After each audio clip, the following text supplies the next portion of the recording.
Welcome to our channel general blog. तो आज हम बात करेंगे PTCA 10,709 के बारे में कि मतलब उसमें अपडेट एक्सटेंड हो गया, मतलब डेट बढ़ गया। 27 तारीख को जो होने वाली थी हेयरिंग, वो स्पेशल बेंच में वो हेयरिंग नहीं हो रही है।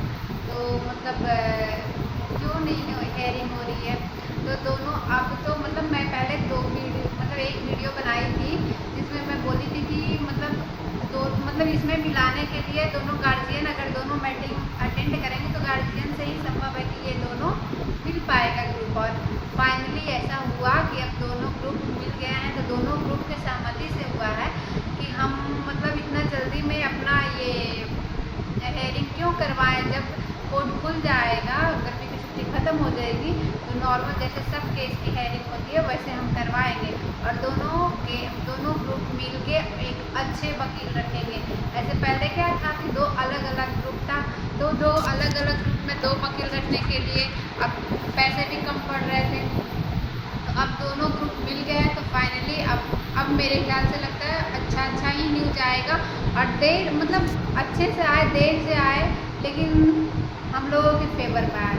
तो सभी क्वालिफाइड बहनों से हम यही कहना कि जो पेमेंट नहीं किए प्लीज़ पेमेंट करें। हमारे पास जितना पेमेंट रहेगा, हमारे जो ग्रुप को हैंडल कर रहे हैं, जो केस लड़ रहे हैं, उनको सपोर्ट मिलेगा और अच्छे से अच्छे वकील को हायर कर पाएंगे। अब तो पहले बहुत लोगों थे जो ऐसा बोल रहे थे कि जब तक दोनों ग्रुप एक नहीं होगा तब तक हम पेमेंट नहीं करेंगे। तो उन बहनों से मेरा कहना है कि बहन जी, अब तो दोनों ग्रुप एक हो गया, अब आप पेमेंट कर दीजिए।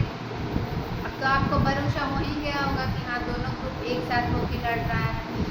तो अब देखते हैं अब कब हेयरिंग का डेट मिलता है। अभी तो सिर्फ डेट एक्सेप्ट किया गया है। तो अब जब कोर्ट खुलेगा तो नॉर्मल जैसे केसेस चलते हैं वैसे केसेस में इसका भी लिस्ट होगा। ऐसे स्पेशल में कराया जा रहा था, तो अब तो संविदा वाले के पास भी टाइम मिल गया है, उन लोग तो कुछ करेगा ही करेगा। तो हम लोग भी कुछ ना कुछ अस्थिर बैठने से काम नहीं चलेगा, हम लोगों को कुछ करना ही चाहिए। क्योंकि पहले ऑलरेडी हाई कोर्ट में गवर्नमेंट की वजह से हम लोग केस हार चुके हैं, 2 बार हार चुके हैं। जो दोनों बार बोल रहे हैं, इस बार अच्छा है कि वो गवर्नमेंट नहीं है, तो क्यों ना हम लोग भी एक इतिहास रचें कि गवर्नमेंट साथ नहीं थी तो क्वालिफाइड की चीज़ हुई थी। तो ये कितना शर्मनाक होगा ना कि मतलब क्वालिफाई जो है वो नौकरी नहीं कर रही है और जो 32 नंबर भी नहीं ला पाया वो नौकरी कर रही है।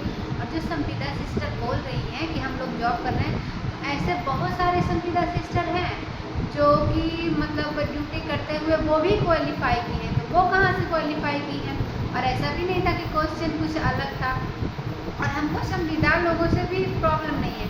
प्रॉब्लम ये है कि मतलब संविदा लोग तो 4,000 ही हैं आसपास, उन लोगों का हो जाएगा, हम मानते हैं। उसके बाद फिर जो बाकी बचा हुआ 6,000 सीट है उसमें फ्रेशर स्टूडेंट बहुत सारे ऐसे स्टूडेंट हैं जो 90% नंबर लेके बैठे हैं, लेकिन एग्ज़ाम दिए तो 4 नंबर 5 नंबर लाए हैं। अब वैसे स्टूडेंट की बहाली होगी, तो ये तो बहुत गलत है। इसीलिए मैं चाहती हूँ, मतलब हम नहीं चाहते कि संविदा वालों की, तो मैं बोलती हूँ कि सरकार डायरेक्ट उन लोगों को गवर्नमेंट मतलब परमानेंट कर दे। क्योंकि इतने सालों से वो लोग काम कर रहे हैं, उनके पास एक्सपीरियंस है भाई, हम ये उनके खिलाफ कभी नहीं है। लेकिन हम या तो इसी वैकेंसी में करना है तो मतलब जितना, क्योंकि क्वालिफाई की है और जितना संविदा सिस्टर है, दोनों को एक साथ भी मतलब दोनों उसमें एडजस्ट हो जाएंगे। अगर वैकेंसी नहीं भी बढ़ती है फिर भी दोनों, क्योंकि बहुत सारे 1200-1300 ऐसा क्वालिफाई ही हैं, तो मतलब क्वालिफाई हैं ऑलरेडी। और फिर बचते कितना 2-3 हज़ार, तो हमारे पास 2-2 हज़ार तो वैकेंसी भी बच रही है ना।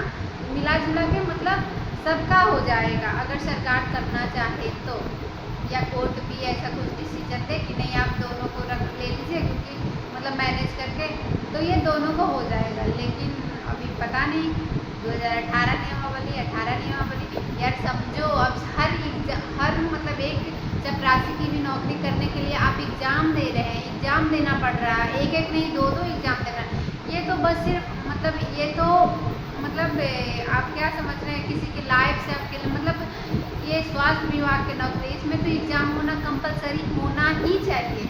पता नहीं इतने दिन से सरकार क्यों ऐसे ले रही थी नंबर बेसिस पे, क्योंकि इसमें अभी मैंने देखे, जब आप भी देखोगे एग्ज़ाम देने जा रहे होंगे तो सब सिस्टर जो थी मैं देख रही थी, बहुत मतलब जिनका 35 वर्ष ऐसा एज था, उन लोगों से जब मीडिया पूछ रही थी तो बोली बहुत ईजी क्वेश्चन है, हम तो 90 बना के आए, हम तो 100 में 100 बना के आए।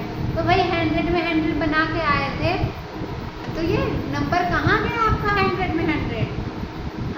हमसे जब पूछा गया, मैं भी एग्ज़ाम देने गई तो मैं तो बोली कि नहीं, क्वेश्चन बहुत हार्ड था, क्योंकि 11 तारीख को सेकंड शिफ्ट का आप लोग भी जानते होंगे, मेरा सेकंड शिफ्ट में था। मेरा तो दिमाग ही भूल गया, मतलब 40 क्वेश्चन के बाद बन नहीं रहा था हमसे।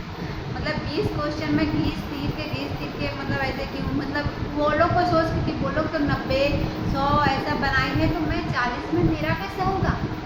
इस कारण से मैं 20 मारी और 20 मारी तो उसमें से 10-15 तो गलत ही चले गए। इसीलिए मतलब अब आगे से मतलब हम सभी सिस्टर से भी बोलना चाहते हैं कि अगर आगे भी जो भी नहीं क्वालिफाई किए हैं वो एग्ज़ाम देते हैं तो प्लीज़ जो आता है, जितना आता है, 10 आता है 10 ही मारिए। आपको उसमें नॉर्मलाइजेशन होता है, अगर कम गलती कीजिएगा तो आपको नंबर ज़्यादा बढ़ा के मिला जाएगा। आप 100 में 100 मारिएगा तो आपका नंबर ऑब्वियसली घट जाएगा, क्योंकि निगेटिव आप ज़्यादा मार चुके होंगे और आपका क्वेश्चन सही बहुत कम रहेगा। तो यही कहना था। प्लीज़ सब लोग सपोर्ट कीजिए क्वालिफाई का। Take care, bye bye, thank you.